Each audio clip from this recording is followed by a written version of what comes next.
Senator Hirono. Thank you, Mr. Chairman.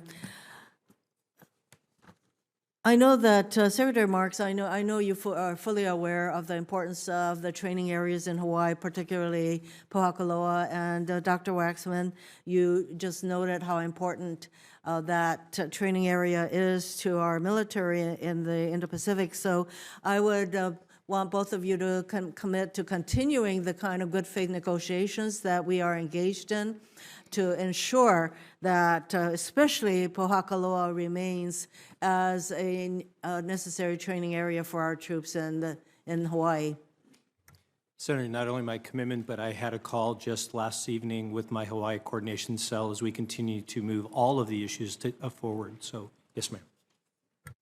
Yes, Senator, I echo his comments. We have a cell as well in Hawaii working these issues. As you know, we can't formally negotiate until the records of decision are published, which the Army is currently planning to do in August. But we absolutely will commit to engaging with the local Hawaiian population and local government and other local interest groups to make sure that they're all being heard. As we know, there are some challenges to these negotiations, not to mention the fact that one of the state agencies did not okay the EIS. So the good thing is I believe that the governor is very interested in moving forward, working in good faith with all of you.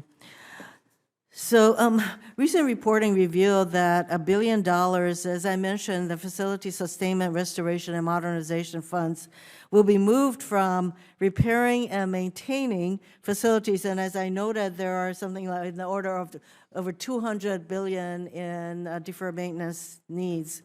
So, you know, this is money that's supposed to go for Barracks and Barracks repair, but instead they're being diverted to activities on the southwest border. Secretary Marks and Dr.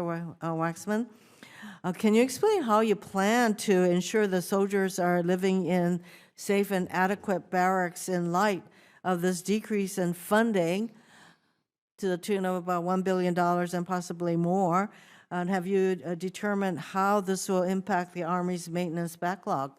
So, Senator, thank you for that. We of course, all remain very committed to that and to the health and well-being of all of our service members. But what most of that money was originally things that had not fully executed, and we are restoring that into the 26. But I'll defer to Dr. Waxman in terms of the exact nature in which that was done. Yeah, so as Secretary Marks said, we did not pull any funding from any projects that were already being spent on. It was money that had not already been assigned. You are correct that we have a very bad backlog of maintenance that we have to fix. And so what we're trying to do is to try to buy that back as best as we can in FY26. The FY26 FSRM budget for the Army is going to be 25% higher than it was even in FY24. And so my instructions to the team has been to not forget any of these actions that we were going to do and to make sure that everything is getting funded that needed to get funded. So the fact of the matter is that the DOD has decided that it is going to assist Homeland Security in various immigration enforcement programs.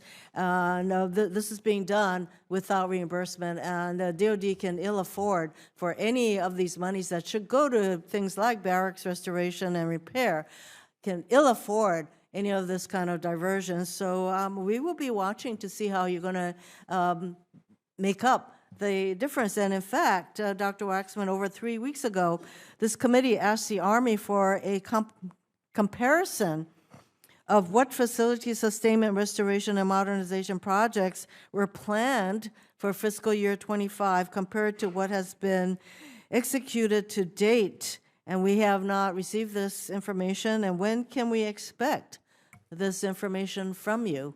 Senator, that's a fair question. We have just really finalized all those numbers internally. We're getting ready to pull that together, and I make a commitment to you that we will get that to you as soon as we have it finalized and ready for release. Okay, we're going to hold you to that timeline soon.